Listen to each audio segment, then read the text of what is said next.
বন্ধুরা ছাদে এইমাত্র নতুন মুরগির বাচ্চা নিয়ে আসলাম, লেয়ারের বাচ্চা এবং মিশরি ফার্মে, সেগুলো দেখাবো। তো দেখানোর আগে আগে আমার এই ছাদে হাঁস মুরগিগুলোকে দেখিয়ে নিই। আসসালামু আলাইকুম ওয়া রাহমাতুল্লাহি ওয়া বারাকাতুহু। হ্যালো দেখবো পক্ষ থেকে ছাদ বাগানে সবাইকে স্বাগতম। বন্ধুরা চলে আসলাম দুপুর 12টার দিকে, লেয়ার বাচ্চা এবং মিশরি ফার্মের বাচ্চা নিমতলী পোলট্রি মার্কেট থেকে কিনে নিয়ে আসলাম। তো এনে এই মাত্র ছেড়ে খাবার দিলাম, আর একটু ফ্রেশ হোক, তারপর দেখাচ্ছি ভিডিও। তো পাশাপাশি আমার রাজহাঁসগুলো দেখাচ্ছি। দেখেন এরা অলরেডি সকালবেলা খাবার খেয়ে সব কমপ্লিট, পানিও প্রায় শেষ। দেখেন খাবার শেষ। এই যে তুষগুলো পড়ে আছে, যে এই তুষগুলো, এগুলো সব কিন্তু চড়ুই পাখি খেয়েছে। যে পুরা দেখেন পুরাটাই চড়ুই পাখি খেয়ে নিয়েছে। এখন তোমাদের খাবার দিব না, যাতে চেষ্টা করো। তো দেখতে পাচ্ছেন আমার এই যে গাছগুলোতে পানি দিয়েছিলাম গতকালকে, দেখেন কত সুন্দর কিউট না কলমি শাক। ইনশাআল্লাহ একদম ফ্রেশ শাক। শাক বাজারে কিনতে গেলে কত রকম সমস্যার সৃষ্টি হয়, দাম বেশি, হুটা থাকে, বাতি থাকে, ইত্যাদি ইত্যাদি আরও অনেক।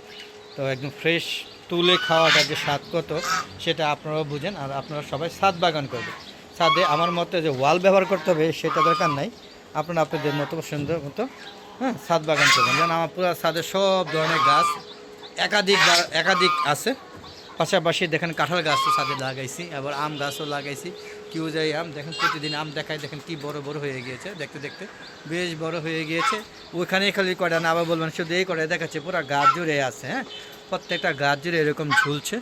তো বন্ধুরা ঘুরে ঘুরে দেখাচ্ছে আপনাকে, প্রত্যেকটা গাছ জুড়ে আম ঝুলছে। নাহলে আবার ওই একটা আম, এই কটা আমই দেখায়, দেখেন আম কিন্তু ঝুলছে। এই যে এটা পাতা, এটা আম, এই যে আম ঝুলছে। তো মোটামুটি ভালোই হয়েছে, তবে আরও অনেক ছিল, সেগুলো যে ঘূর্ণিঝড়ে এগুলো সব নষ্ট হয়ে গিয়েছে। দেখেন যে সবগুলো খাবারের পানি শেষ, ওদিকে খাবার দেবে। দেখেন কাক ওইখানে খাবার খেতে আসে, আপনার দেখছেন? কাক, যে এই যে দেখছেন, এই যে কাক, বাজ পাখি, এমন কোনো পাখি নাই যে আমার ছাদে এসে খাবার স্বাদ গ্রহণ না করে। তো বন্ধুরা চলুন একটু লেয়ার বাচ্চাগুলো একটু দেখে আসি। অনেকক্ষণ তো হলো, দেখতে পেলাম এই যে আমার রাজহাঁসের বাচ্চাগুলো, এগুলো অনেক এই সাথে মানায় নিছে। দেখেন, তবে ওরা এই সাথে একটু কষ্ট হচ্ছে, কারণ ওই সাইডে একা খাবারটা খেতো, আর এখানে খাবারটা ওরা যদি ভাগ দেয় তাহলে খায়, নাহলে খাইতে কষ্ট হয়। আমাকে শেষ বিকেলে যখন এগুলো সব ধরে নেয়, ধরে নেওয়ার পরে ওদেরকে আবার খাওয়াইতে হয়। দেখেন, দেখেন এই যে দেখেন, এই যে ওকে মারার জন্য এই যে দৌড়ে দিচ্ছে, দেখেন এই যে দেখেন, এই যে সবাই মিলে অ্যাটাক করে, সব দল বেঁধে অ্যাটাক করে, যার কারণে ওরা খেতে পারে না। দেখেন ওদের খাবারগুলো শেষ, ওরা ওদের খাবার দিলে ওরা আইসা খেয়ে ফেলে, ওদেরকে অ্যাটাক করে। তো আস্তে আস্তে হয়তো সময় লাগবে, আর একটু সময় লাগবে, হয়তো অ্যাডজাস্ট হতে পারে। তো বন্ধুরা চলুন, আমার লেয়ার মুরগিগুলো নিয়ে আসছে, যদিও এর আগে একবার লেয়ার মুরগি এনেছিলাম 15টা, একটাও ঠিক নেই, সব মারা গেছে। এখন এই রেশ কিন্তু বিদ্যমান আছে, সেটাও দেখাবো। এই যে দেখেন এইখানে এই যে বাচ্চাগুলো আনছে লেয়ার, এই যে দেখেন লেয়ার বাচ্চাগুলো আনা হয়েছে, এই দেখুন কত সুন্দর। এগুলো তো বলে দিছে 1.5 মাস বয়স, কিন্তু আমার মনে হচ্ছে 1.5 মাসের বেশি বয়স হবে। যাই হোক না কেন, একদিন রেখে বা 2 দিন রেখে ভ্যাকসিন দিয়ে দিব। দেখেন মাশাআল্লাহ বেশ বড় ছোটো, খারাপ না। ওই যে 4টা মিশরি ফার্মে আনছি, টাকা স্বল্পতার কারণে। মিশরি ফার্মিগুলো পরে আবার আনবো, আবার গেলে আবার নিয়ে আসবো মিশরি ফার্মে। টাইগার এগুলোই আনবো এখন আর শৌখিন মুরগি আনবো না। এই যে খাওয়া দাওয়া করছে, আনি তো সুস্থ, তারপরে মারা যায়। এই যে মারা যাচ্ছে, দেখেন এই যে সবগুলো এখনও এর রেশ বিদ্যমান। এই যে দেখেন চোনা পায়খানা ভরা, এই যে দেখেন প্রত্যেকটা খাবার পাত্র পড়ে রয়েছে, ওইভাবে খাবারগুলো ইঁদুরে খেয়ে ফেলছে। তো এই জন্য এইটা আমাদের রেখেছে, এটা খাঁচাটা লাকি খাঁচা, আমার সচরাচর খুব একটা ক্ষতিগ্রস্ত হয় না। তাই এটাকে রেখে দিয়েছি, প্রয়োজনে ভ্যাকসিনটা দেওয়ার পরে কিছুদিন পরে হয়তো অন্য কোথাও নিয়ে যেতে পারি। তো চলুন আমরা এখান থেকে যাওয়ার আগে একটু ঘুরে দেখাই। এই যে সিল্কি লাগায় তত কষ্ট হচ্ছে। এই সিল্কি মোরগটা একটু অসুস্থ হয়ে গেছিলো, একদম মাথা সব খারাপ হয়েছিল, মোটামুটি সুস্থ হয়ে গেছে। এই জন্য একটা সিল্কি মুরগি আনতে হবে, তাহলে একটা জুটি পাবো আর কি, আশা করি। আর এই যে একটা প্রতিবন্ধী মুরগি আছে, আর এখানে একটা হলুদ মুরগি আছে, আর পাশাপাশি এই যে কমলা মোরগটা এই সাইডে নিয়ে আসছে।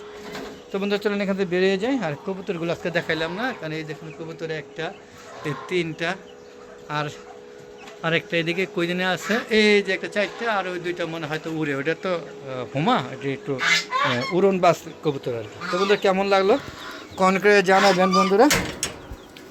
আর আমার এই দেশি মোরগ মুরগি ছাড়া তেমন একটা মুরগি নাই, যেন মুরগি বানানোর চেষ্টা করছি, যদিও পারছি না, সবই মারা যায়, একদম মরে লাশ হয়ে থাকে, যেন আমাকে পছন্দই করতেছে না।